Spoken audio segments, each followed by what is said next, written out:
Hi, everybody on Facebook. Thank you so much for tuning in and for joining us for our live podcast as we get back into chatting about one of our favorite shows currently airing on television, This Is Us.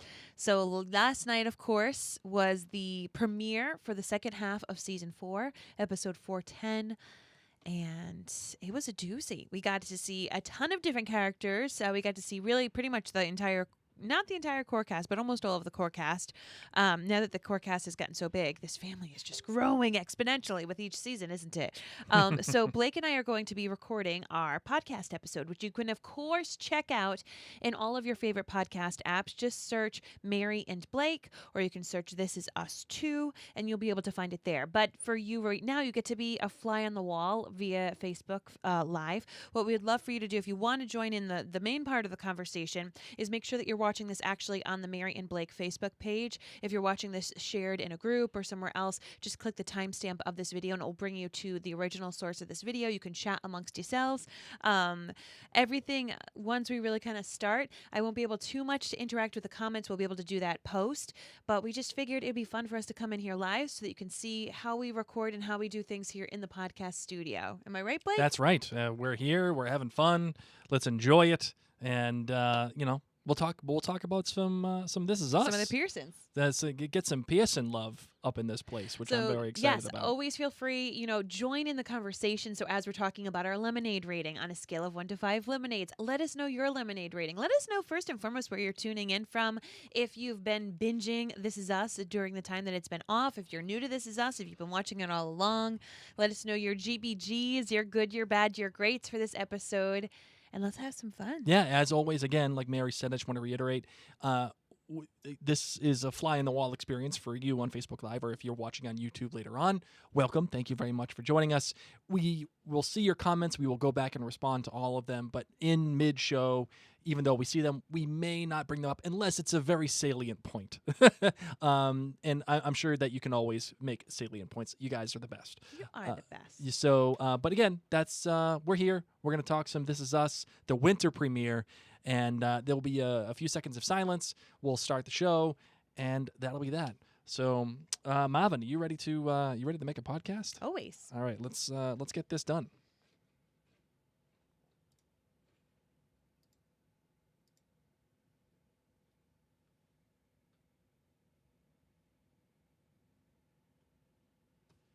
This episode of This Is Us 2 is brought to you by MinuteWithMary.com.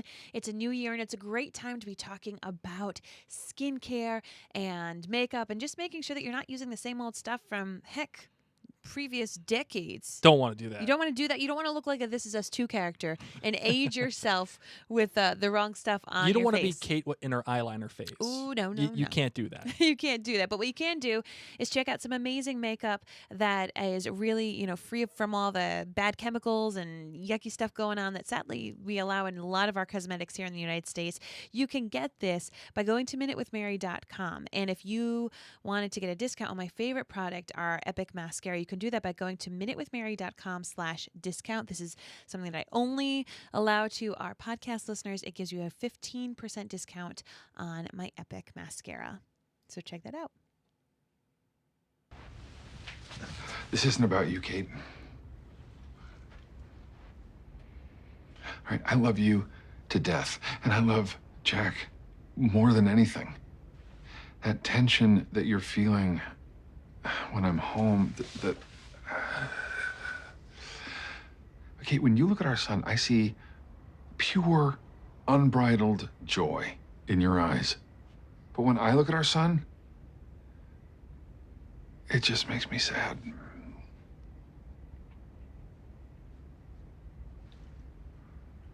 Sad that he'll never see the ocean.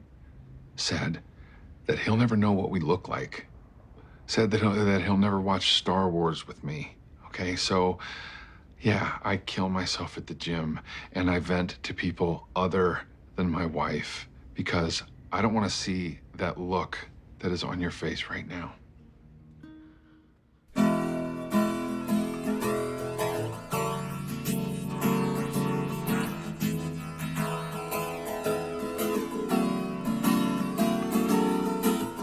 From Providence, Rhode Island, welcome to This Is Us Too. It's a podcast dedicated to the show This Is Us on NBC. So let's sit back, relax, and let's all have a good cry.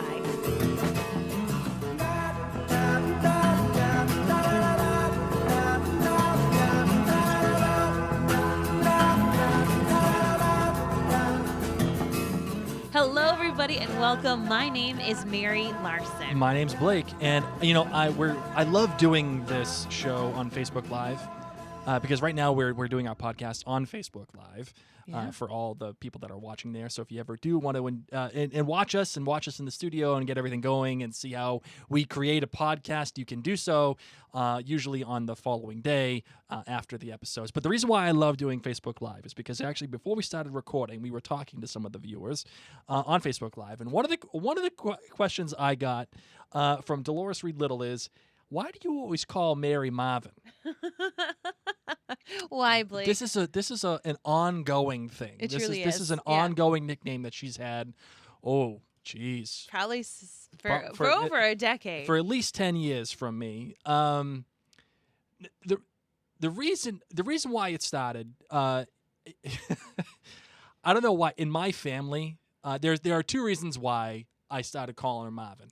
In my family, whenever someone did something like off the wall or like just not themselves or kind of stupid, be like, "Hey, Marvin, what are you doing? Stop doing that."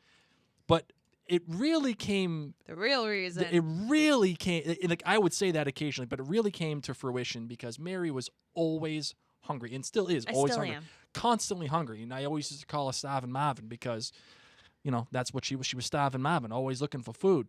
And then I didn't feel like staying Starving Marvin anymore. It was just Marvin at that point. So now our kids even call me Marvin. That's true. So it's Marvin. That's how it goes. Not all the time. Usually it's Mama. But often, Marvin makes its way in. So that's that. And welcome back, everybody. Welcome back to This Is Us Too. I'm so excited. We're here chatting the winter premiere, episode 410, and I'm glad to be back. I remember we were watching the show last night, and you were like, "Man, I just miss this show." Yeah. I really miss it. I miss it, like, when you get together over the holidays with some friends who you've known since childhood, and they just know you, and you can go months and years without seeing each other, Absolutely. and then you get back together in your mom's basement with some just like, orange cheese and crackers, and you're like, man, we've got a good thing going on. Yeah. I love this friend, and that's how I feel about This Is Us. I love these people. Yes, I love them too. It's great to be back with them. It's I always get this kind of comfort when I see Jack and Rebecca together, especially in their younger years, even though there was a little bit of a tension going on in this episode, which is great. And I even like the conflict too. I like the family drama of it all, and getting back into the Pearson, / Damon life, and for my, I just told the nickname story, but for my actual story for this particular episode, Toby and Kate are at odds with each other, and it manifests itself originally with the whole Lady Kryptonite thing, and obviously, why wouldn't it, right? That's. Where's Kara? Or Kara. Kara, whatever. Yes, there is. It manifests itself that way, but the tension and everything about the story and the two characters is much deeper.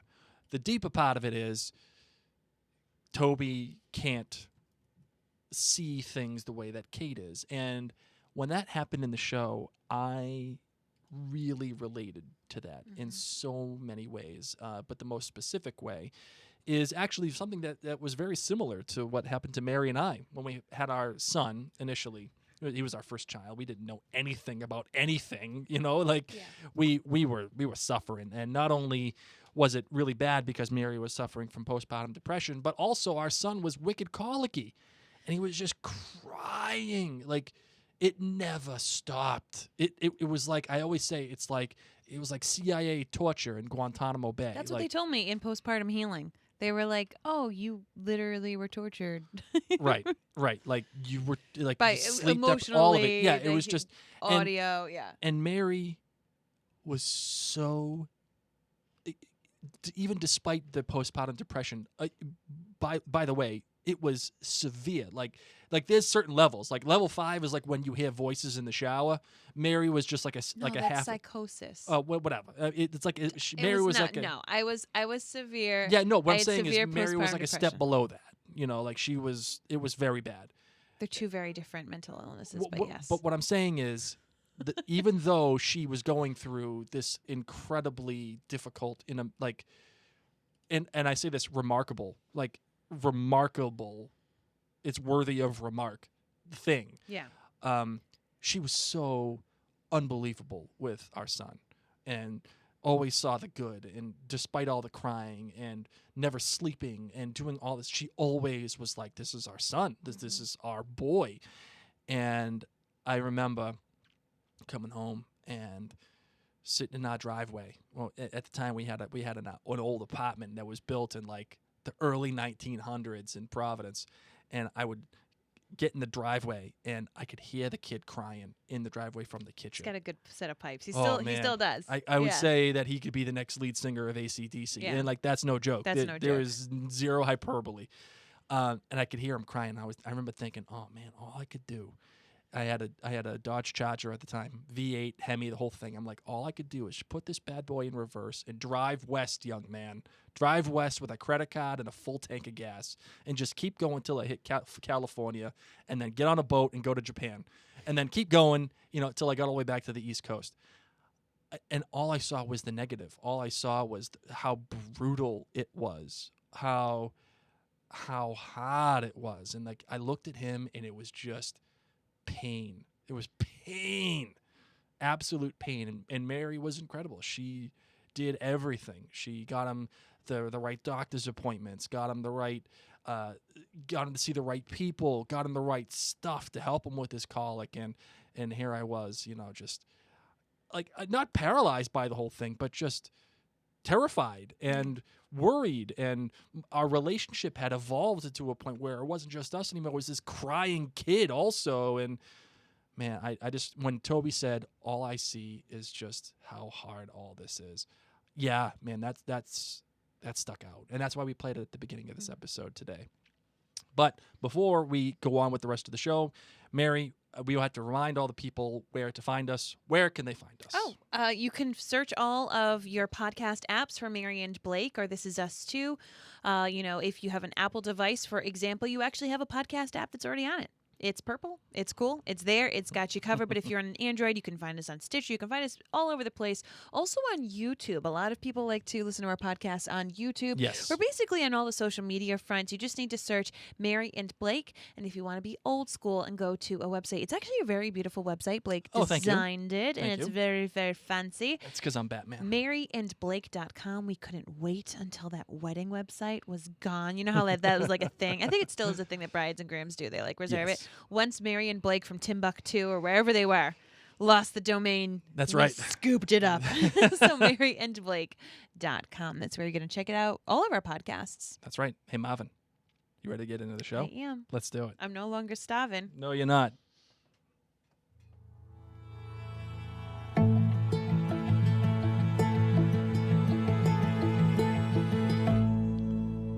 Well, this episode was entitled Lights and Shadows. Again, as always, well, not again, but not as always, but again, this was the winter premiere of Season 4. So you look at it, it's like Season 4A was the first 9 episodes, and now we're in Season 4B. This is the beginning of Season 4B, the winter version of This Is Us, which is a pretty common practice for a lot of broadcast television. Yes.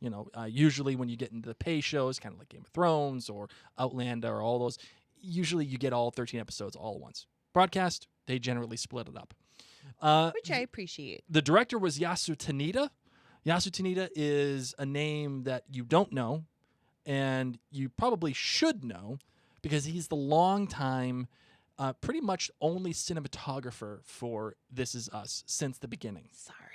And so a cinematographer is the guy who's the one who checks all the light. Yeah, and it's really important. It's a big deal. It's a big And deal. how fitting with the title of this episode. Lights and Shadows. Yeah. I know. Look at that. There are so many different things going on with it.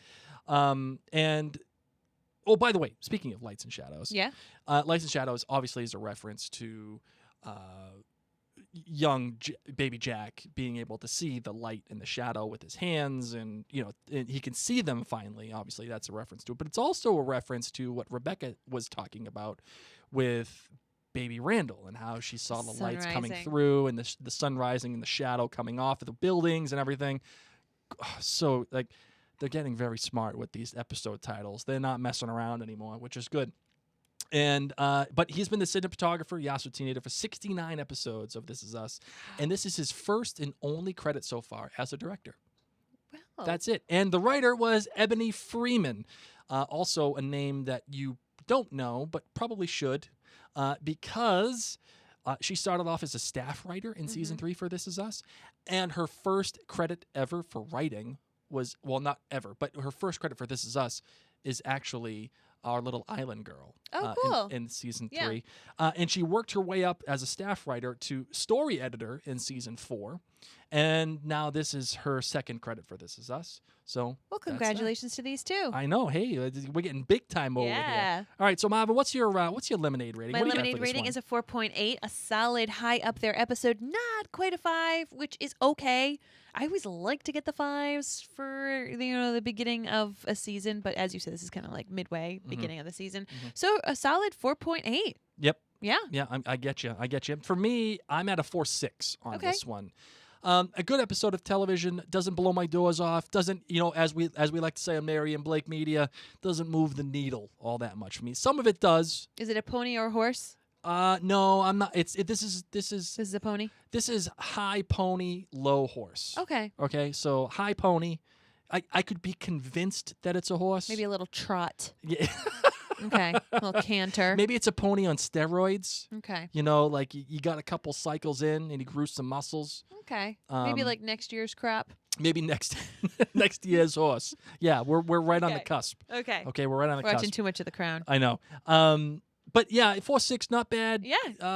Actually, quite I good enjoyed on it. A scale of 1 to 5, exactly. Yeah, I enjoyed it. Like it was good. It was good to get back into the flow of things, especially. But as it's not like we need to rewatch that right now. No, yes. no. Okay, I understand. I'm not there with I got that. you. All right, so what do you got for your GBG? Your good, bad, and great. Okay, so my good.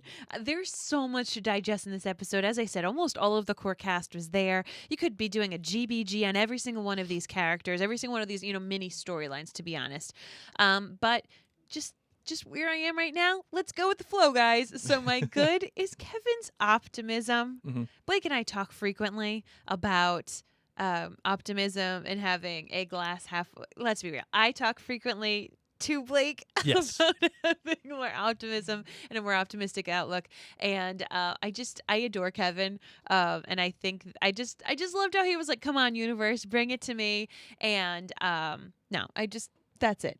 Well done, optimism for Kevin. However, my bad. Why wasn't optimistic Kevin invited to the party? What do you mean? To the birthday party. Oh, yeah. Kate's like, I'm throwing this really cool birthday party for my husband. Your one brother-in-law. And look at these cool shirts. Saying this all to Kevin. And it's like, this is his brother-in-law. He's there. It's not like he's out of the country. And he obviously had the afternoon free because he went on a date with Rando. Yeah. Okay?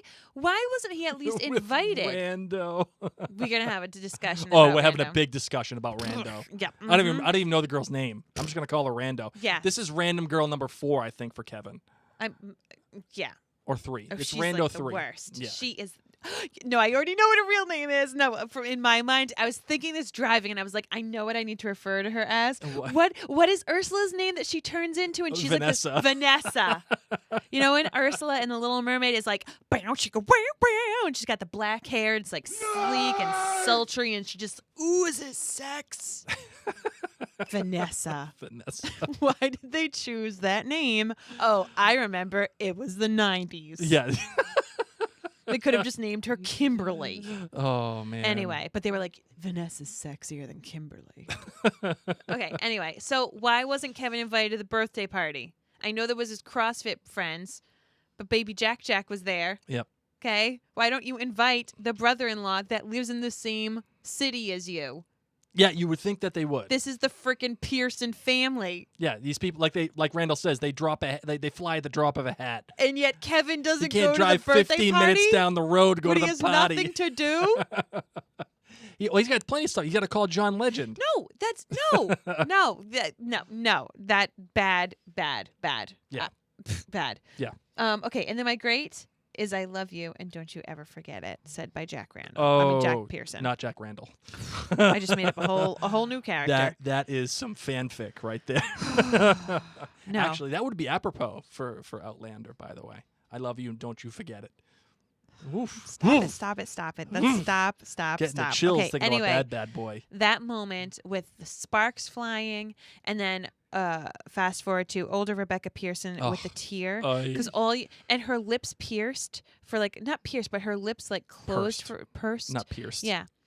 And all I was thinking was is she trying to savor that moment and savor that kiss? Is she just saying, please don't forget this? I can forget spatulas all day. Yeah, but I'm not going to forget Food that. flippers for life, okay? That is going to be a T-shirt. Food flippers for life. But don't you dare let me forget about sparks Do you know what those sparks and I love you. and the I love you and the kiss deserve? Oh. Makes me wanna shout. I only reserve those normally for the fives, but that kiss and the sparks and don't you forget it. Yep. Oh yeah, that moved the needle. That moved the needle for me. All right, my G, my first G, actually is a tie. The tie part of it, the first one goes to Sterling K. Brown versus John Huertas, i.e. Randall versus Miggy. Oh, I was feeling this. Your boy Miggy was a little wrong. Was a little wrong. But so was Randall. They were both a little wrong, and they're both going at each other. But Miggy did such a great job apologizing. How many men at his age do you know will actually say, I was wrong, and I'm really sorry, and I'm going to do better? I totally agree. I get it. I'm totally understand. But I'm saying they're both a little wrong, and it made for great television. They're both going at each other. And I'm not going to lie. As I watched it, I saw myself being both of them. Oh, absolutely. I know as soon as my dad starts to lose it, I'm going to be getting after my stepmom, being like, excuse me, how did you not do this? Yeah. And then I also know that when I'm old and people reprimand me and I'm like, no, I am someone who does say I'm sorry and owns it. Would you agree? Oh, no, I'm not? Well, I think I am. I think you say no a lot more to people who aren't named Blake. I mean, I'm saying I'm sorry. sorry. Yeah, what I meant was you say sorry to a lot more people not named Blake. You don't really say sorry all that much. I'm sorry. That's okay. That's because okay. I'm always right. Continue. What's your bad? Your tie was sorry. So, but again, that's those scenes between the two because Miggy is usually note kind Tess's hat. Miggy, That's I a know. deep reference, and this is That's us a too. very deep reference. That's a deep cut right there. I was Tess's right about hat. And it took the editor of the show to prove you right. So yeah, it was a great bit of acting between the two. They don't normally act with each other. I like those pairings that you don't normally see. Yes. And Miggy usually is like the kind of comedic element to the show. For a lot of the show, everyone kind of sleeps on Miggy. Y'all sleeping on my boy Miggy. That's what it comes down to. And in this one, he kind of stands up for himself, and I liked that. So that was good. But the tie, and this was really close. It goes again. Speaking of the editor, it goes to the editing of this show. Once again, the editing of this show, Howard Lita does a phenomenal job with the transitions from the memories that Rebecca has with these blurred images and how they're transitioning from reality to her memory. And at first you're like, what the hell? I don't understand that. And but another thing that really is great is his use of music and how she'll be off in her own world thinking, and then something will pop her right back into reality, and the music cuts, boom, right there. It stops. And all of a sudden you as the viewer are injected right back into reality with Rebecca. especially how it all relates back to the song from Joni Mitchell that she references, which is the song name is California, how she references her amazing memory holding a baby Randall with all the lights and the shadows and watching the sunrise and all that other stuff. She put a Loved. Walkman on, that was that. And it all related, all of those transitions, the sunlight, the blurring of it all relates back to the memory of her holding baby Randall. The editing is just spectacular. So beautiful. The bad. I am not big on the home invasion part of this story. Which we will talk about next week for sure. So we're not going to get too into it right now, but you're just saying the cliffhanger part you don't like. Because obviously it's going to be a topic for next week. Listen, I don't mind a big cliffhanger, and I'm sure, I'm not sure. I hope that they pay this off. I got a cool theory about this too, by the way. I got a cool hot take. See, I am 100% on board with this ending. Okay, see, I'm not, and the reason why I'm not is because I feel like it's put in there for the sake of being put in there, and they need to create some kind of conflict. I mean, first it's This Is Us, and they love to have cliffhangers. Yes. I find this to be so much more reasonable than the cliffhanger of, oh, Kate, what happened with her ex-boyfriend? ... Yes, which I would agree. Still has not been resolved. No. Whereas we know this leads into next week. As I told you, they wouldn't be able to tease next week. Sure. Without having this cliffhanger. They wouldn't be able to show any teasers, like, at all. If this is going to be a Randall-centric story next week, dealing with monsters, it would be really hard to go from the episode that we just had without even this little bit allows us to put next week into context. And this little bit allows us to have that continued story thread because it happens as he goes downstairs from just coming home. I mean, who knows? Maybe he accidentally left the door unlocked because he's so tired. Maybe he came in and didn't turn the alarm back on because he's so tired. It had to happen seamlessly, so I'm okay with it. Yeah, and I appreciate that. Again, it just, for me, it just feels a little cheap. It feels a little cheap, and it feels like it was inserted in there.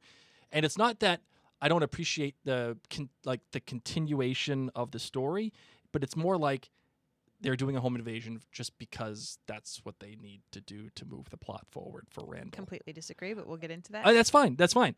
And my great is Mandy Moore. Oh, she's so good. Bow down. Mandy Moore is a revelation in this episode for me because she has, like she normally does, she has to play many characters in one episode. But in this episode in particular, going from a young mom to an older woman suffering from, the memory impairment that they're calling it, whatever it is, that's a big frackin' leap. That is a big frackin' leap. And she owns it. Makes you wonder how they would do the recording schedule. Would they do a lot of the memory issue episodes or shots? Like how they shoot the season, for example. Do they try to shoot a lot of those so that Mandy Moore day to day can kind of stay in that character? Yeah, or is it like, okay, today you are perfectly mentally clear, new mom, Rebecca. Yep. And tomorrow you are just completely like Rebecca later in this season where she's probably even more confused, So it'd be interesting to find out how they do that for her, but no matter what, for her to be able to flip-flop not only age-wise and not only how she carries her body and her facial expressions and her voice, but to now also be like adding on this element is so well done. So if anybody from This Is Us production is listening to us, just send us an email or send us a message on Let us know how Facebook that works. or Instagram. We're here. We're ready to talk about it. But also not only is she portraying somebody that is a young mom and then someone who is very old, but not very old, but older, suffering from what the beginnings of dementia probably would be. She's also playing a young 20-something who's fallen head over heels for this guy. Like, that range is incredible. And she sells it. She owns it. And the makeup team, I'm telling you. I am telling you. Oh my God. So yeah, I'm the jowls are what kill me. Yeah. They do such amazing work with Yep. the like laugh line, the smile line, jowl area, Mm-hmm. and Yep. then it's gone. Yep. So Mandy Moore, and I've always known that she's been great, obviously. But in this episode, for some reason, she just stood out to me where it was like, yeah, man, you get it. All right. So you want ready for the Yeah, big three feedback? you Let's- bet. Let's do it. And we said, That's 3. big 3? All right. The first one comes from Sonia Abraham. She says, meh. It was maybe a 4 lemonade for me, maybe even lower. I'm a Kate apologist. But when she walked away from Toby, when he was being open and honest with her, I was irritated. The reaction you gave him was exactly why he hasn't been talking. He has a right to feel sad. Kevin's storyline was boring and predictable. And we all knew that the chick wasn't going to be talking to her mom. And throwing John Legend in there, oh my gosh, it just felt cheap. Like, oh, we know this will get us more ratings and people will talk about it. So let's drop another celebrity who's irrelevant to the story in here. Rebecca's mom had the only moment I will probably ever like Rebecca's mom, though. Good for her for telling Rebecca what her dad did. And damn if Jack didn't give her a great love story. And I don't know, maybe I'm just in the mood because my kids are sick and I haven't had much sleep, but this one just didn't do it for me. Eileen Marie gives this episode a 4.3 lemonade. She said, for me, it was a rough start to the second half of the season, but I'm still excited for what's to come. Her good was the Miguel and Randall conversation. I love that they're showing how her diagnosis or lack thereof is impacting the family, since medical stuff does involve everyone, not just the person being diagnosed. I thought it was such a real moment for Miguel as her husband and Randall as her son to have, especially given the tension that I'm sure is still there in their relationship. Now, Eileen's bad is for a show that is so good at twists and surprises. I find the storyline so predictable this episode. I knew they wouldn't be that basic as to have us think that the hall pass girl would be endgame as soon as she mentions her mom. I figured she was cheating. I figured the conversation about Lady Kryptonite wouldn't be the end of the tension of Toby and Kate. I also figured that the teasers were carefully trying to spin it, that they are pulling apart because he doesn't love Kate when there would actually be a bigger reason. I do really like that they're showing him struggle with Jack's blindness, since that's such a real portrayal of parenting a child with a disability too. As soon as they showed how peaceful everyone was sleeping in Randall's house, I also figured something would happen to disturb the peace. It was just all too predictable, which isn't that normal for This Is Us, and it was a bummer. And Eileen's great was the shots going in and out of focus, and the music going in and out with Rebecca's story. At first, I was really disliking the transitions because I didn't get why the blurry focus was happening. Once they explained the sunrise story, it made it so much more sense, and I loved how it was the visual storytelling for Rebecca's mindset. Her focus and memory was going in and out the same way the focus of the shot was, and I thought that was a beautiful way to show us how that was possibly working for Rebecca. I think they wanted us to be confused and even bothered by the blurriness because that's how Rebecca felt experiencing it. Oh, man. You know, just great. Like, I cannot be. You know what, Eileen, you get this. Bam! Just like that. A winner! You can't get it. We cannot be in any more agreement. I'll say that. Candy Gurgle Heart Sock says 5 lemonades. The good with Jack and Rebecca. Could they be any cuter?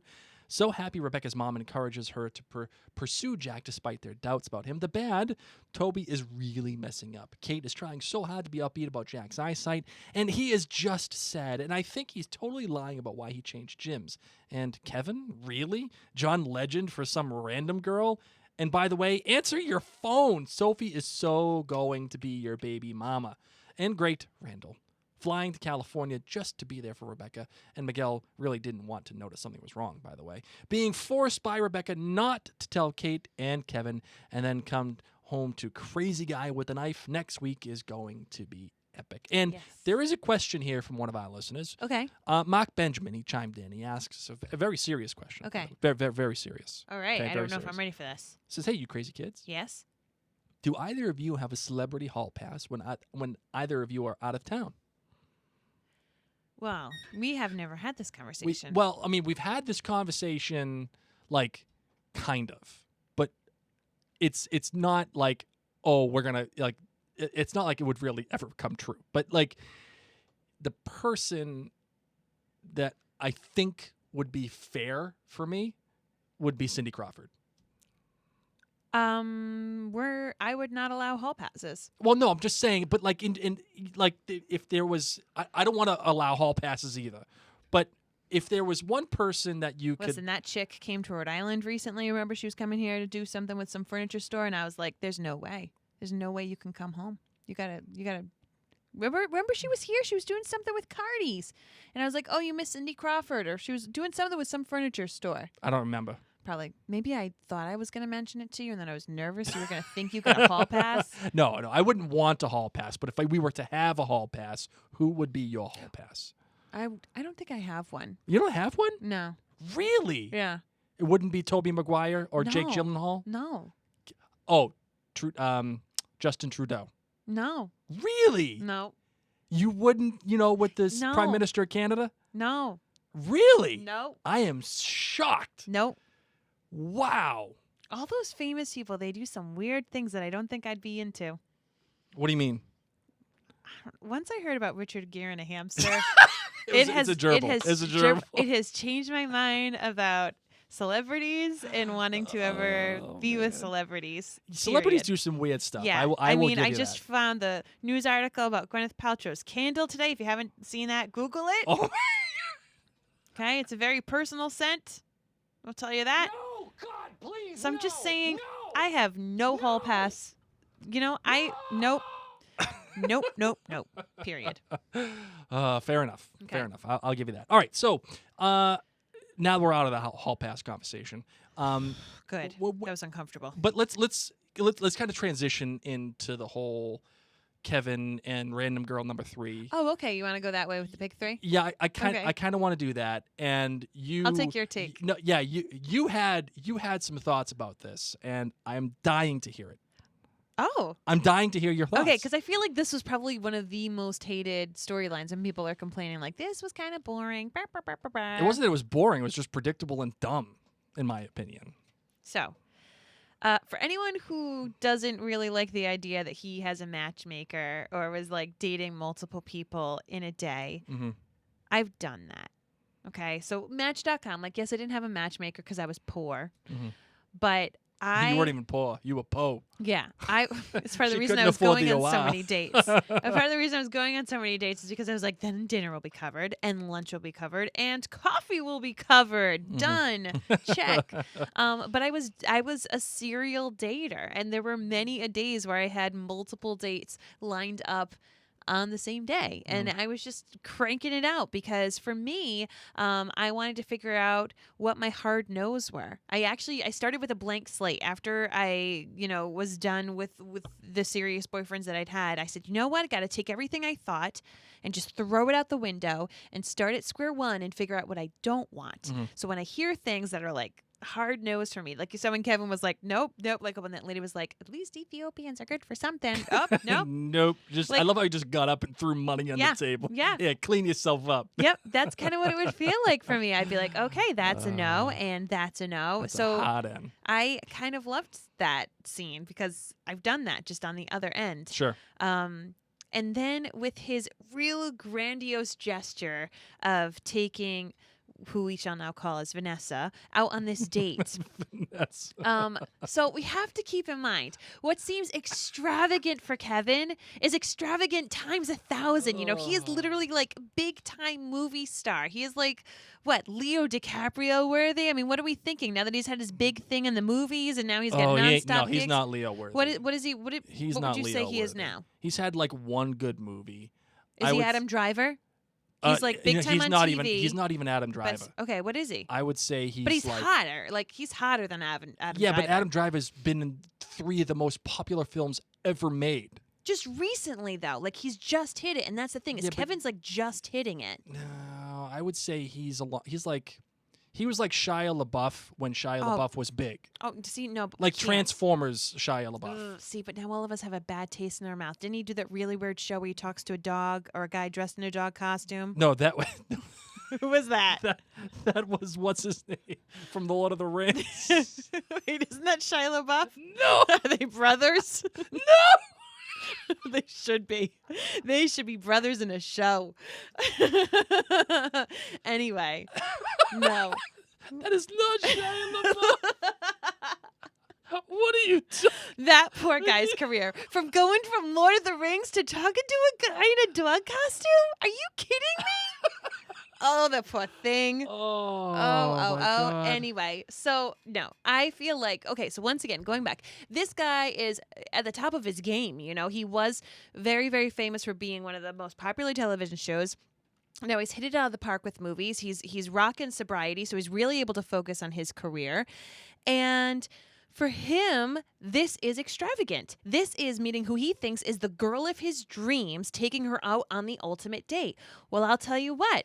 I made a fella, It's Elijah Wood. It's Frodo. Elijah Wood. See, but you forgot his name. You forgot his name too, right? Is it Elijah Wood? You should play that game. It should be, is it Elijah Wood or Shia LaBeouf? Okay, so pick a movie that one of them was in, and I'll do a quick thing. I'll figure out one. Pick a movie. You can't. Indiana Jones. Indiana Jones. Shia LaBeouf. Yes, Shia Okay. LaBeouf. Good girl. Okay. Good job. There we go. Can I picture him holding the ring? No. Here we go. All right. So, they totally should be brothers in a movie. Oh, my God. So one day, there was this girl who was a serial dater who dated a ton of people, and then met a guy at a pub, and that guy, 2 dates later, did his most extravagant date and took her to the Green Monster seats at Fenway Park, and said, Stupid. "Can I please parade you among my friends and call you my girlfriend?" That really happened. That was the romantic wording. It wasn't exactly that.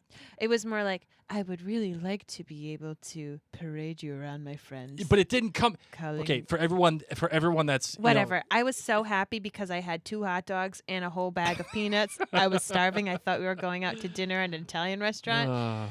It's fine. It was great. But like, this was Blake's extravagant. This was Blake's last minute getting Red Sox tickets, getting not only Red Sox tickets, but the most highly priced Red Sox At the tickets time, yeah. at the time. You know what I mean? Like, this is like 2 days of or day of trying to get these tickets. So for you, that was your big reach. I'm Sure. going to go and take her to something very extravagant. So if you multiplied that times if you had Kevin Pearson's money and fame and connections, it would have been that John date. Legend. So that's why I'm not. Yeah, if you, Blake Larson, were able to pull that off, I would say that's too much. But we need to remember that we're talking about an A-list celebrity who's got B a plus. okay A-. I just feel like he's really up and coming. He's like not Adam Driver. No, fine. He's Shia LaBeouf. He's not Shia LaBeouf. He's not. I'm gonna find someone else who I think he is. Oh man. I'm gonna find him. Channing Tatum. No, Channing Tatum's like on the downslide, man. Yeah, maybe So you're right. yeah, this is not who we're gonna find Kevin's equivalent. Yes. But I'm just saying that Kevin has the connections, and for John to be like, "Hey, Kevin," like, all right, obviously they've hung out, so They're I'm buddies. fine with this date. Period. How do you feel about Kevin's storyline? I'm out. I'm 100. We're gonna do an early version of In or Out, and I am out on this whole storyline. I am out on the whole thing. Like, it was predictable. It was. For the record, Kevin was my good, and my bad was that he wasn't invited to the party. So tread lightly. It was all too much, too quick, and it just like the heavens opened, and he met this girl who looked at him, and he looked at her, and it just. I didn't think that he would fall for that so quickly. And not only that, it was just written so plainly obvious that there was something wrong. Like the second that she was texting whoever I believed it was her mom. I believed it the entire No time. chance. No way. I think because I'm just so eager for Kevin, but I didn't like her. I got the Vanessa vibe. And if he had done something like took her, Because she had black hair and a red shirt. That right there, Oh, watch out. oh yeah, that'll If do you it. see a brunette, like a dark brunette, wearing red, Mm-hmm. Watch out. that is TV for watch out. Miss Scarlet's coming, like Miss Scarlet from Clue. Yeah. Don't watch. Don't trust. Don't trust Miss Don't Scarlet. trust Miss Scarlet. You cannot trust Miss Scarlet. Mm-mm. You know, and that's Don't actually go to how the library Mary with and a I- Kindle stick. Mary and I met on Match.com, and that's actually what she wore on her profile picture. Nice red shirt with the long dark hair, and I was hooked. All of it's fake. For those of you who don't know me, I am Salt and Pepper because Well, I that mean, was at the dyed. time- It was dyed. I'm just saying it was Yeah. fake, and the shirt didn't even fit. It didn't fit. It would have fit the 13-year-old, but the way I cropped the photo, you couldn't see my midriff showing, nor the fact that my arms were squeezed. It was a great shirt for a photo. But what I'm getting at here for Kevin is that it just, and then having John Legend on, and like it was just like so like corporate synergy. We need to get The Voice out there, and and John Legend's on The Voice. Oh, and I didn't even put that two and two together. yeah, and he's gonna be on This Is Us, and yay! It's just so transparent. but that's what these network shows do. It's like when everybody for the ABC shows growing up would always go to Disney, and we were like, why does everyone go to Disney? Oh, Disney owns ABC. Right, but it felt cheap. It felt like a gimmick, and if he took her to like she wanted to go to Hollywood Boulevard, right? But he took her to Hollywood Boulevard, and Well, he can't go there because everyone's going to be asking for his photo. He wanted to go somewhere secluded. He's not going to take her where he's going to Right. be. I guess what I'm saying is if he did something for her that was outlandish, right? But it didn't just happen to have John Legend. I could accept it more.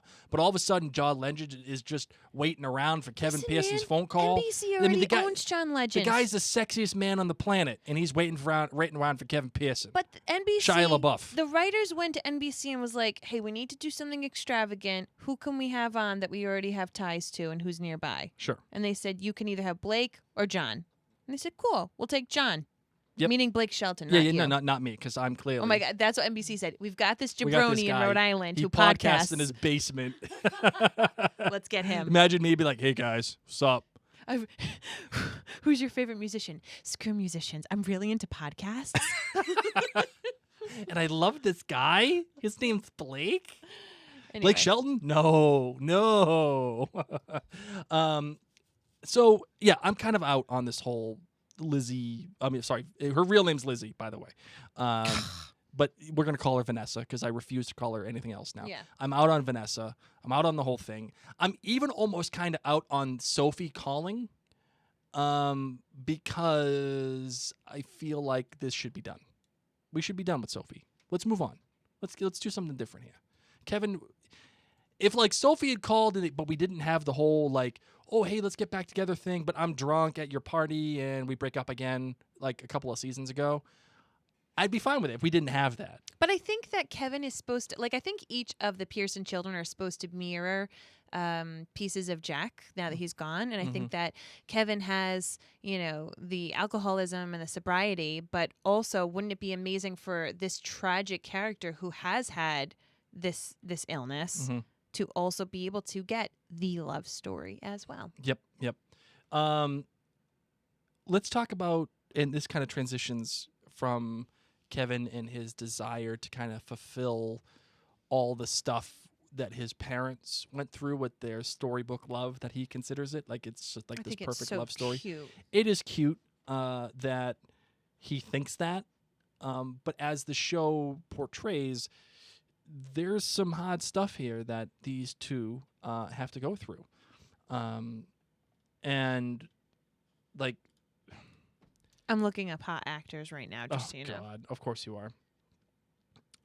There's some stuff that these two have to go through, and I want to get your thoughts on it. One of my theories is, well, do I want to say this right now? No, I don't want to say this right now because that's my hot take. What did you think about the whole story with Jack and Rebecca? Is it believable where he's like, yeah, we need to take a break. Like we're doing all this stuff. Do you feel like Jack Pearson would do that? How are you feeling about this whole situation between the two? The fact that he has zero money, so he just literally got ripped apart by her dad. Yes. Things are so serious that he does see a future for them romantically, and yet he can't put two nickels together. He can't pay his rent. He's already 2 weeks late with his rent, trying to do everything he possibly can. And as a guy, it is, and well, it was in that day and age, expected that he's be picking up the tab for the date. So how are you going to date Rebecca Pearson when you can't even pay the bill? Right. So he feels like an ultimate schmuck, was just told by her dad, you can't be with her. He's hearing it from left and right. You got no money. I completely see it, and he tells her why. He doesn't make up a lie, so I'm appreciative of that. It's not going to be forever. We know what happens. Yes.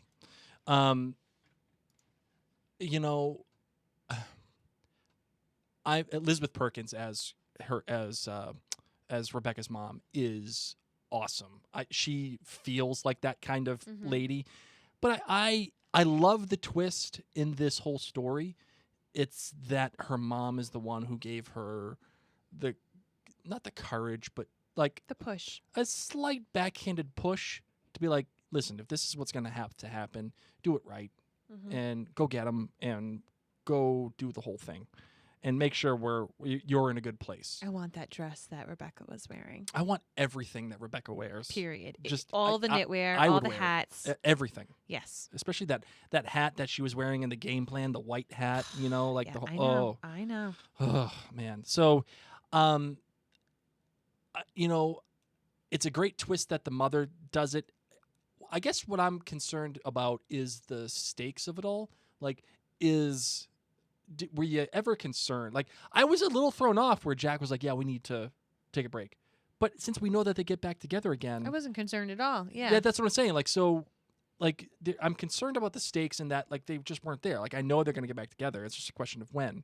So well, now it's so out in the open. Obviously, Rebecca knows that Jack doesn't have a lot of money. I'm interested to know if she's even seen the inside of this apartment.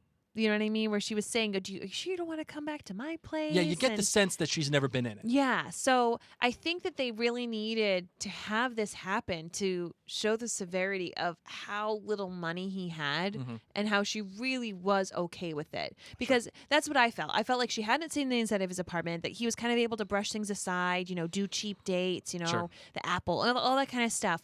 But for him to have to say, no, we need to break up because I honestly don't have enough money to give you a good relationship. Yeah. I think that needed to happen. And then for her to say it is 100% okay. I choose you no matter what. Right. And that feeling, I think, is a legitimate feeling because I know I felt that. I still feel that with Mary. Like, I feel like, man, I just, I had an expectation for our lives and our life together as a married couple where I'm like, yeah, my expectation is different than our reality right now. And I get discouraged about that, and I'm like, man, I don't deserve Mary. Like, she'd be better off like being with somebody else who has his stuff together, like some banker or like some I don't know, day trader or I dated a banker. Yeah. Well, I don't really know if is it called dating if you do it like if you have 3 dates in a day? I went on a date. With you a went banker. on a date, yeah. There you go. There you go. But yeah, like I have that feeling where she's like, I feel like she would be better off with like some stockbroker or like a doctor. No. know. Oh, the doctor was the worst one. Yes, and yet here she is stuck podcasting in our studio in our basement with this jabroni who drinks beers and watch the Red Sox. I'm very happy. Stop with the bad self-talk. So what I'm getting at is it feels real and it feels like that it's a legitimate thing. So while I don't think that the stakes were there, I actually think it was a smart move to not stretch this out. Solve it right now. We all know that they're going to get together. We all know that it's going to be fine. Yeah. So stretching it out is dumb because Agreed. you're just stretching it out for the sake of stretching it. They were already stretching the Kate Toby line. Yeah, a little bit. So that is a stretched piece of mozzarella. You know when you get that mozzarella stick and you're stretching it and you're like, let's just see how long this can go. And you move it a couple more inches and you're like, dang, this Let's is keep stretchy cheese. And going. then you have it and it's like your entire arm length. You got the piece in your mouth and you got a half in your hand and you're like, I'm the mozzarella cheese champion. so And I'm 40 years old almost and I'm doing this in public. So I like the fact that they just resolved it because you know what? Let's just get it out of the way. Yes, there was this conflict. Yes, this happened. We resolved it. Let's move on. Like we see how they are with each other. Let's move forward. But you Correct. bring up Kate. You bring up Toby. Yeah, I tried a little transition right there. They don't pay you the big bucks for nothing. This is a we call that a big league transition right You're there, welcome. ladies and gents. How you feeling about the whole? You said they stretched it. You said said that they stretched it. What do you mean? This has been stretched since Toby woke up in bed alone. Okay, this has been stretched. This is stretched. This is almost as actually. This is probably equally to like her. Remember that? Remember when everyone was trying to figure out who her was the whole time? No, this and that? this is different though. You think so? Her was like a it was just it was teasing us. It was baiting us. This is stretched out in the way that it really is. Mm-hmm. When you are living this kind of a life, when you are living life with a child with a disability, once again, for people who don't know, my older sister is severely handicapped. And my parents did have a difficult 22-year marriage Mhm. and did end up breaking up. You know, it's the statistics for marriages when you do have a child who has a disability is very, very low for them to stay together. Sure, And it is a difficult route. No matter what, having a child is difficult on a marriage, you know, and that's what they're able to show, that even if Jack wasn't blind, the relationship between Kate and Toby would most likely not be, you know, rumpy pumpies every day and making merry all the time. Like, it is tough. They are tired. They are stressed. They're trying to figure things out. And then like we had a child with colic. Sure. That added massive stress on us. But what Kate and Toby are dealing with is something even stronger than that, and you really are trying to piece together the positive moments. And for Toby, those are very few and far in between. He is scared as a father. Yep. The things that he dreamed of as a father, the particular things that he said, I can't wait to do this with my son, he can't do. Right. And he now has to rewrite that narrative of his life. When you said it's stretched, is it stretched in a good way or a bad way? I think it's stretched in an uncomfortable way where probably everyone is like, all right, we get it. They're not happy together. But I think that's life. Sure. There are very few marriages that are rocky that end very quickly. Mm.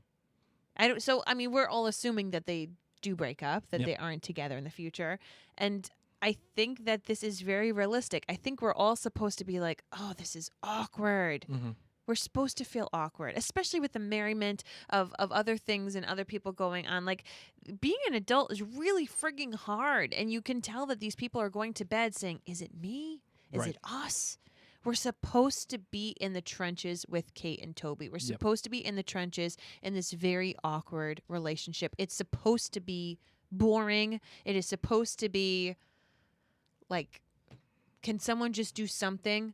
Sure. But if someone does something, they end it. Right. And I like the way that whole party was shot. You know why?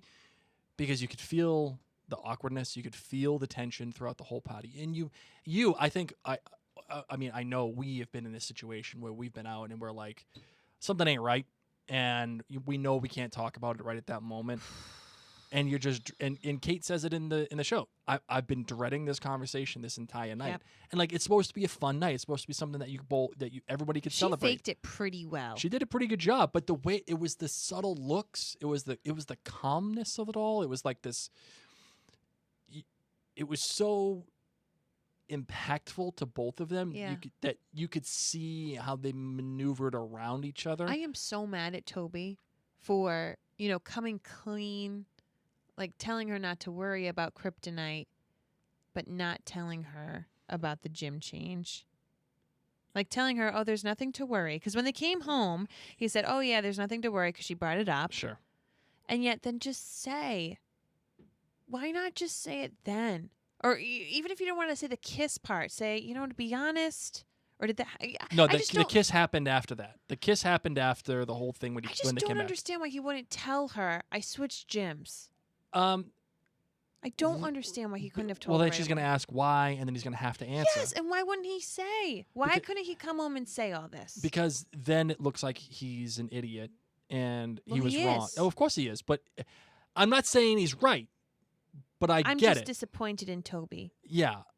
I think it's hard not to be, but it's also a situation where you're like, Are all of us as the viewership supposed to be Team Kate right now? Is that really? I mean, I feel like that's what the writers have wanted us to be. That they're like, yeah, relationships are hard, but we all want you to side with the Pearsons because family is important. I think so, but you know what? This is the point where I think nobody's right and nobody's entirely wrong either. Like, How is Kate not right? What'd she do wrong in this episode?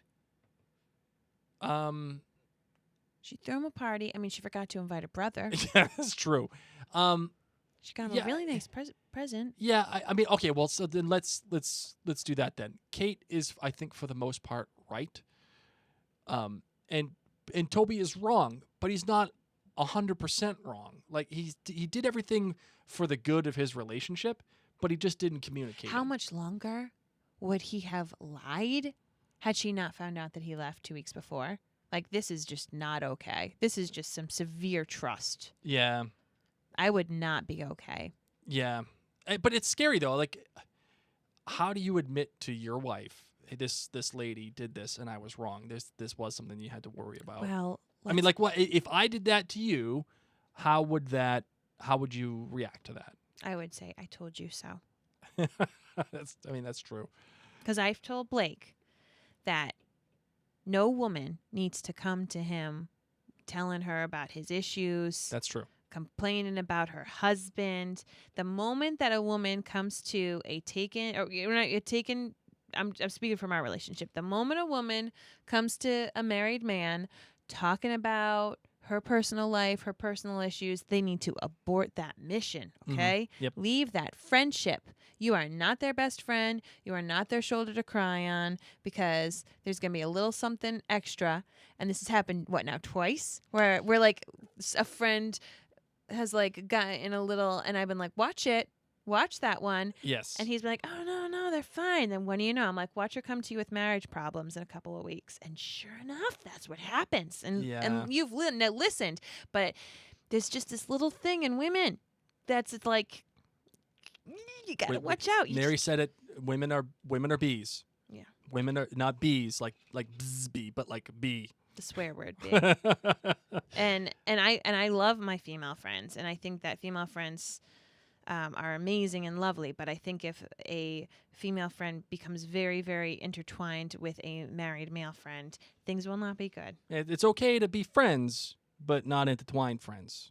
Not. I'm going to complain about my issues. I'm going to complain about my saying. wife. I'm going to complain about my child. You start getting in there, and things will just automatically things get yucky. So, yeah. Yes. That's where I'm at. Yep. I'm Team Kate right now, and I'm not cool with. I think that Kate is going to have trust issues with Toby going forward. I would agree, and it does call into question why Kate is not in the future. It does call into question why he's not wearing the ring. It calls into question a whole bunch of stuff. And the thing I like about it is that the conflict that they're having is believable. Completely. It's believable. It may not be the most compelling television, and you may not like the storyline, but I will give them credit. It is believable, and it's all the little things that keep happening that are just building, and building and building, and like especially knowing Toby and his bout of depression, and how Kate has handled the weight loss situation, all of that stuff combined. Oh, and that's life. Bad recipe. Like, that's it. Like, that is real life. When all of us have, these multiple, it's like a club sandwich. You've got this going on in your life, and you've got this aspect. Like, as we get older, we just keep adding more things on that club sandwich that make it a little sticky. Right. Talking about a sticky, we got a sticky situation with Randall and all the people. We already talked about the ending. We talked about We didn't talk about the ending. Well, we touched on it. So let's talk about you really Miguel. just you you want to talk about Miggy real quick? Oh, I don't know. I don't know what sticky you're talking about with Miguel. Well, with Randall. I think the whole thing is sticky, but the ending the or ending, Miguel. The Miguel is sticky, but not as super sticky as the end. Miguel wasn't sticky. Miguel was a little sticky. He was, if there was like a sticky level, he'd be closer to the sticky side than the less sticky awkward side. relationships when tensions are strong. I think that was very realistic. It was like the tape what that are you meaning sticky? I guess I need a little clarification. It's just a sticky situation. It's just like, how do I handle this? Okay, so you're not saying I don't like this plot point. You're just no. Awkward. It's just okay. awkward, and and it resolved itself, and I'm fine with it.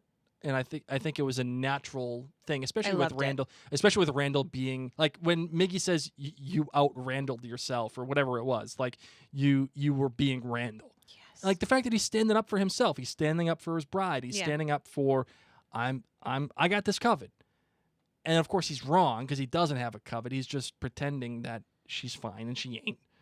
And then even coming clean at the end, saying. Yeah, I was just trying to. Top of this. I got this. Yeah. And Randall's saying, "Yeah, I know. I know you do. Yep. I know you got it." Loved it. But it's funny to me because Miggy ain't around later on. So does he really have it? Does he really get it? Is he really gonna? Or does Mickey die? Mickey may die. It could happen. Mickey could die. There will not be issues if Miguel dies. I mean, people will be sad. I will be sad. I will mourn Mickey's death. Mickey could die, and it wouldn't be out of Y'all been left sleeping field. on my boy Miguel. Come on now. Don't sleep on my boy Miguel. I'd be sad. I think people are gonna be sad. No, I'm not saying people won't be sad. I'm just saying if that future shot that we saw of Nikki sitting by Rebecca's bed Yeah. and Miguel isn't there, maybe Miguel's just getting a coffee or maybe a mocha. I feel like he'd be a mocha guy. He's a mocha guy. Like, want a little sweetness? Is he a mocha and caramel guy or just? Oh, no, just mocha. Okay. He doesn't need to be that extra. He saves that for Christmas when he goes for peppermint mocha.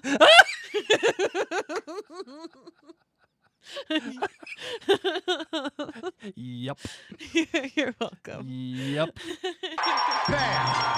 Just like that. A winner! Good job, Mary. Okay, so do you want to talk last Yeah. So minute let's talk about the super sticky situation. 'Kay. This is super sticky. Randall comes home. Randall comes home. You are in favor of this. I am not. So in favor. Like, I don't get it. Like, how are you in favor of this? How are you in favor of this choice from the writers? I can't. I don't can't get on board. understand what you're not on board with. So if you could clarify. Are you not cool It just with feels this? like they're just Yeah, are you sticking not it okay? in there. Yeah, is that what it is? Is it that they're leaving it on a cliffhanger, or No. do you not like this? I'm fine with cliffhangers. I'm all about the cliffhanger life if it's a good cliffhanger. Okay. Like you know what I would have been cool with? Yeah. If Randall walked downstairs and he had the reaction that you saw, like the wide-eyed, like oh my god reaction, and then they cut, I'd be like, oh, that's cool. What did they do? But then What's they gonna couldn't happen? tease the next week because everything he's talking about. That's fine. Okay. That's fine. I get it. I'm just saying I would have been happy with that. Because you don't know who it is, you don't know what it is. But again, I just feel like they just stuck it in there for the sake of causing some kind of reaction for Okay. Randall. And this is gonna hurt Randall in one way or another. And I think, Completely. you wonder is he gonna get hurt? Is Yep. any member of his family gonna get hurt? How is he gonna handle that? Is it his fault So that why the do you door have a was problem open? with it? Because exactly, these are the things you're supposed to be worried about for Randall right now. Because they've already alluded to the fact that Randall was starting to fall apart. Yes. And they don't need some dude just showing up with a knife as some junkie in his house. They don't need it. They've already showed evidence that Randall was falling apart. Let that exist. Let that tell the story. Don't bring in some jabroni to go in this guy's house and Well. pretend like there's this big conflict. As someone who's been broken into twice, Yes. one time with me being there where the intruder was, Mm-hmm. this is real. And Randall moved to not the safest place. He went from like crazy gated community, super safe, and now he's in the city.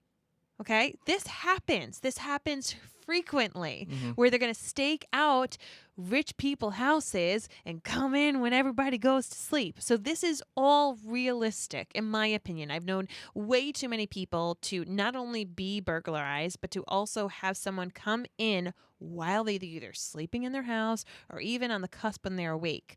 So I see this situation as being 100% believable. I think that it is. I mean, how many people do you know that have been broken into? At least a few, right? Yes. So yes. all of us. So remember, this is us touches upon all these things that actually happen to us, and it doesn't have to be this crazy like NCU, what even those SVU? I don't even know, like abbreviated NCIS, CSI, like SVU, SUV. QRS TV, like one of those shows where it's an extreme. Please, no! Seriously. Yeah, that's Don't right, need- Michael. We don't need We that. don't need any more of those. So if this is how it's being played, once again, it's something that happens. And does it happen at the best time in your life when everything else is hunky-dory? No. You know what happens when you're having a really tough time and you're dealing with flying across the country after checking on your mom and finding out your mom's not okay? That club sandwich gets another stack higher, okay? More bad things happen. So I like this because if this is in fact what's happening, ... get to that in a hot second. If this is in fact what's happening, this is going to be the giant needle that breaks the camel's back that Randall was able to handle handle everything else because he could plan on it. He could Sure. plan on flying out to see his mom. He's already been calling the doctors. He's already probably knows the diagnosis of 5 different things that she could be and is making plans on where she can go for care. He's already planning on different things for his daughters. What you can't plan is something like this, an endangerment, and this could be the thing that really completely breaks him and is going to be giving him panic attacks and anxiety attacks. What I am hoping this is that actually this is a reaction of his anxiety and that this isn't real. That's what I'm hoping too. I'm hoping that these monster bad dreams are showing you that Randall's fear is the stability of his home, the place where he feels safe. So Randall is we've seen him have anxiety attacks outside of the home. We've seen him have anxiety attacks, at school. We've seen him have anxiety attacks at work. But have we seen it happen to Randall at home? I don't know if they've referenced it, but I don't know if we've seen that necessarily. He's curating a very, very careful and organized home. Yeah. But yet, growing up, it's been these monsters, these people. At least from what we can tell from the trailer. Yep. And then if you have someone in your home, I'm thinking that it is the anxiety that has built up. That's what I'm hoping to. If that's the case, I'm in. I'm all in because I like that. I think that's a cool manifestation. And one of the things, for people who don't know, I suffer from extreme anxiety and I have panic attacks and I've had terrible dreams. yes, So this is why I'm able to be like, I see this and I see him kiss all of the girls and I see him go and kiss Beth and part of me thinks he fell asleep I was just about to say that he fell asleep and dreams that he goes downstairs. Yes, absolutely. I'm all in on that. And if that's the case, I'm in. If this is a real life thing and someone gets attacked, I'm in either way. I'm not in if it's a real life thing. One thing I am in on, and this kind of relates to Randall, which is the whole thing with Rebecca and how she's testing her. A long time. I know we have. I feel well, so it's the bad. premiere. We're breaking all the rules. Okay. Rebecca with the clock, and she writes all the numbers. It reminded me of. I know you didn't watch it, but for those who are listening and for those who are watching right now, the show Hannibal. And Hugh Dancy plays Will Graham, who is one of the main characters of Hannibal on NBC, as a matter of fact. And Hannibal Lecter, who's played by Mads Mikkelsen, says, I want you to draw a clock. And he looks at the clock like Hugh Dancy does, looks at it like it's perfectly drawn. But when Mads Mikkelsen looks at it and he sees what Hugh Dancy or Will Graham really did, it was all screwed up and the numbers were everywhere. And it looked a lot like what Rebecca drew. And it's because Will, at the time in the show Hannibal, was suffering from memory and depression and all these other things. And I just thought that was such a cool example of how Not only did screwed she up. draw it, but then she looked at it again and she was like, yeah, that clock's fine. That's fine. I mean, it's not great. I'm no Michelangelo, but it's fine. You know, like, I really liked that visual because it gave you a real visual sense of how screwed up she is in her recognition of how screwed up she is at that moment, where she tries to make an excuse for herself. I really liked that motif that they did with the doctor. I thought that was well played by the writers. Very well played. Anything else that anything else you got before I move on? Sorry. No. I just want to say, Jack saying, I love you, Rebecca Malone, and don't you forget it, as she's That was forgetting. my great. I know. The whole forget thing, and she's thinking about it. I know it was your great, but I got to call it out again. So good. Like, don't you forget? Like, oh my God, it's like the Notebook. That's what it reminds me of.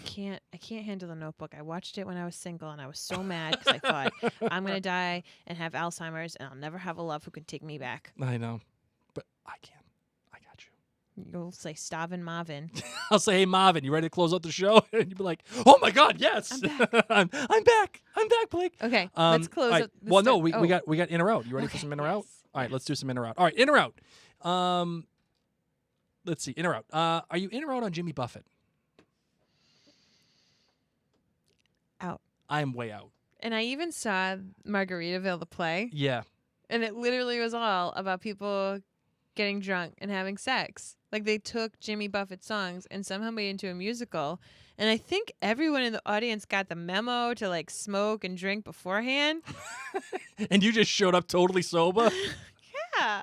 I go see every play that comes in town. Oh, I'm man. a nerd. You are a nerd. Yeah, I'm out on Jimmy Buffett, too. I think he's way overrated. He's got like 2 or 3 good songs, and even then they're not that good. Like, I think Come Monday is probably my favorite song of his. Like, Margaritaville, the song, I'm out. I'm out on it. All right. In or out on margaritas? Totes in. My birthday is Cinco de Mayo, which I call Cinco de Mary. I'm in on margaritas only if it's the blue margarita. I don't want the green one. I'm sick of the green ones. I want the blue one. I will have all of them, even if it's just straight tequila. Just give me a bottle of tequila. Tequila and I are not friends. We are not friends. It's my friend. Ugh. But once again, it's because of my birthday. I only have fond memories, and I don't really drink to excess, so I have never gotten sick on tequila. But you know when you drink to excess and you're like, I cannot drink that anymore. The only thing I've drinking to excess was mojitos. That's Thanks, true. Blake. Well, I've drinking tequila to excess, and I don't like drinking it now. I can see that. I did it so much when I was in college.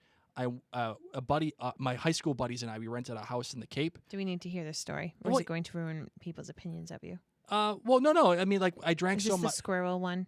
No, that's Okay. That's when I took mushrooms. That was not smart. I talked to a squirrel for a long time on mushrooms. Not a good choice, ladies and gentlemen.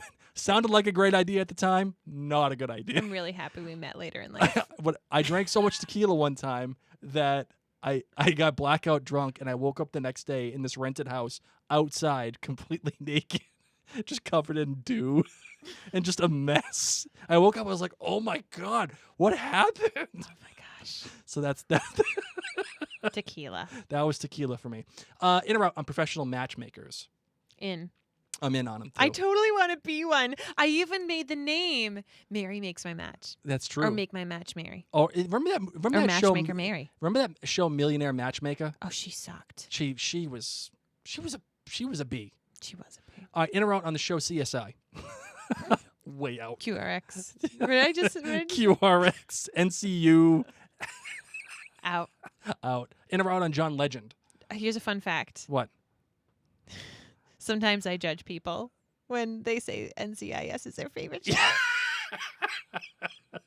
I don't judge. I just realize There's I a little can't talk judgy. about the shows that I want to watch, that I watch with them. Right. I'm like, what do you watch? They're like, you podcast? I'm like, yeah, often about television. Oh my gosh, like NCIS? You're like, No. I also think because it's scary. All right, in or out on John Legend? In. I'm. Are you out because you're jealous of his talent No. and his amazing skills at self-marketing? He is amazing at self-marketing.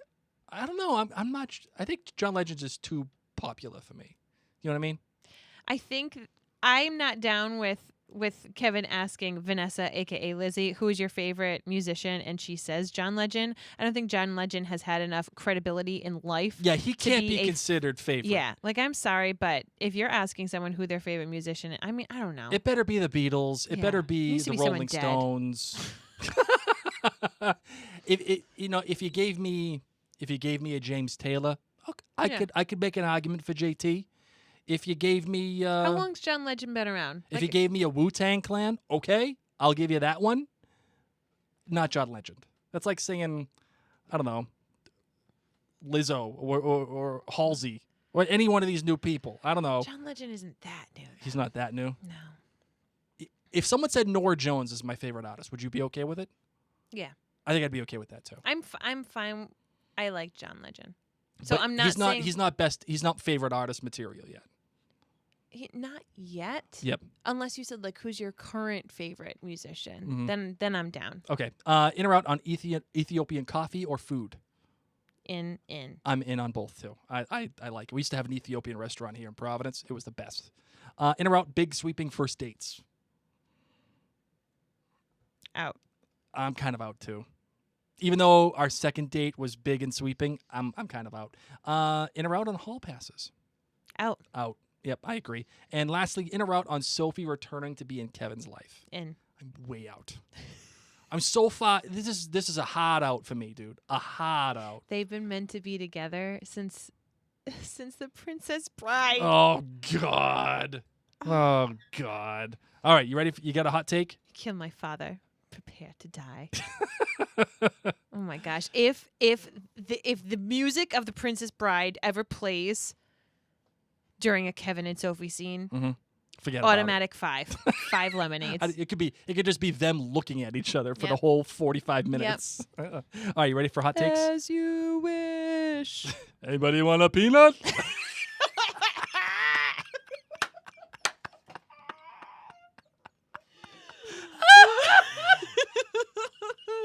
That's it, Blake. I have nothing else to say. Anybody want a pee? Anybody want a peanut? All right, hot take. Continue. Blake. Land the plane. Oh, okay.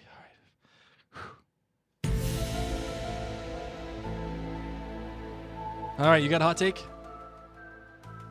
No, I gave it already. All right, I got a hot take. But this is I in wonder, his mind. the thing that kind of leads me to go this way is the fact that Rebecca is remembering her kiss with Jack, and he's saying, "Don't you forget it," with all that other stuff. I wonder if I wonder if the flashbacks start being like hazy for us as viewers because it's through Rebecca's point of view, and like maybe we see things that are happening but aren't happening the way that they actually happened. You see, like she has particular memories of this particular thing. Like, you know how sometimes when you remember something, you remember. but you remember it differently. Like it's a different whatever. I wonder if we start getting that and the memories start like playing over one another. And Kevin's like, you get a memory like from Rebecca in one part of the episode, and the whole thing is replayed again, but from the perspective of Kevin, let's just say. And you see something completely different. Yeah. I really like that idea. And that's how they would probably get more juice out of these flashbacks. Mm-hmm. What do you think? Sure. I'll be down. I'm in on that. More Jack time? I'll take it. Yep. All right. Anything else you got to say about this episode? You want to close this bad boy out? I'm done. All right, Marvin. This is going to be my line to you when you're suffering from dementia. Marvin, let's close out the show. Okay, Blake, I'm back. Here I am. Let's close out the show.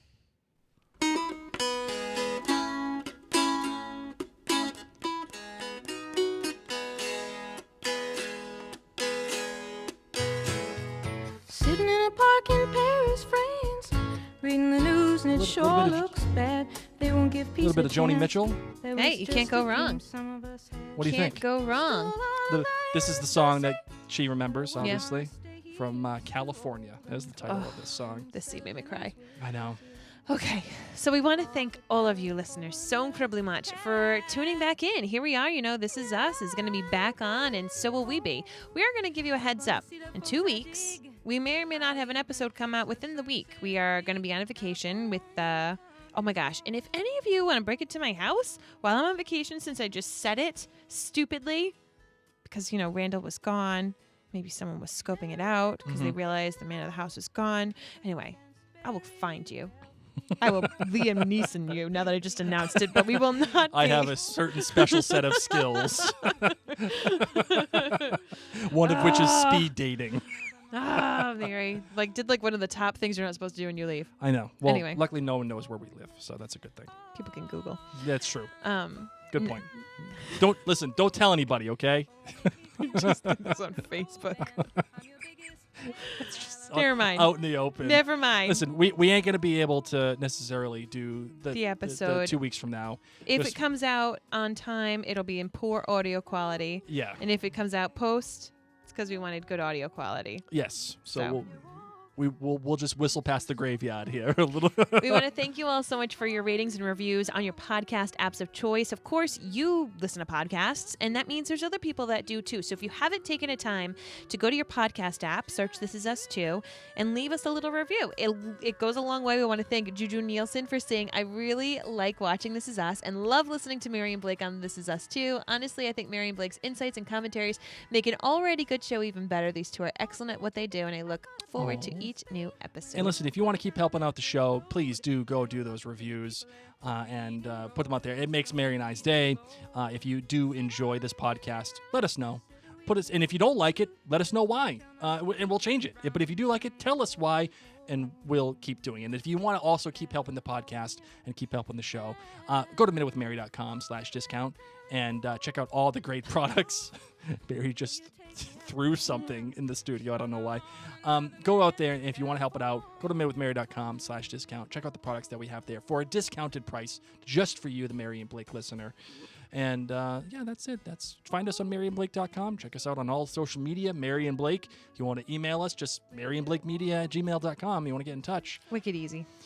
And join the This Is Us 2 group on Facebook, where you get to talk with Mary and I on a more Or deal with us. Deal with us is more like it. Talk with us on a more consistent basis and a little bit more personal level than just the podcast. You can do that. This Is Us 2 Facebook group on Facebook. That's it. Please don't break into my house. Maybe you'll be maybe Mary will be so stressed out she'll be imagining it. Listen, man, that's not funny. You never know. I'm just saying. Well, you'll wake up to me in bed screaming. Watch out. For now, my name is Mary. My name is Blake. And this is Us 2.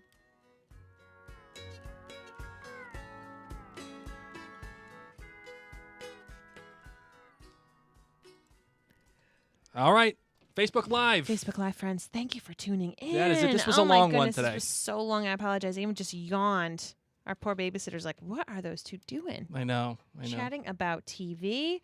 Ellen was Sorry, in hold from on. Australia. Yay. Oh, my goodness. You have a good morning, my friend. Thank you, Sarah, for tuning in. Thank you, Vicky. Oh, so good. All right. I'm sleepy. Let's go let the babysitter go. Yeah, let's do that. We'll relieve her, and that'll be that. All right, my friends. I will talk with you soon. I look forward to next week. Yes. I look forward to next week, meaning like I'm kind of dreading it because it's going to be tense, but it'll be good. I think we'll see. We'll see what happens. Yeah. We'll see what happens. Okay. It'll be interesting. All right. All right, ladies and gents, thank you so much. Good night, guys. Thank you. All right, bye. Bye.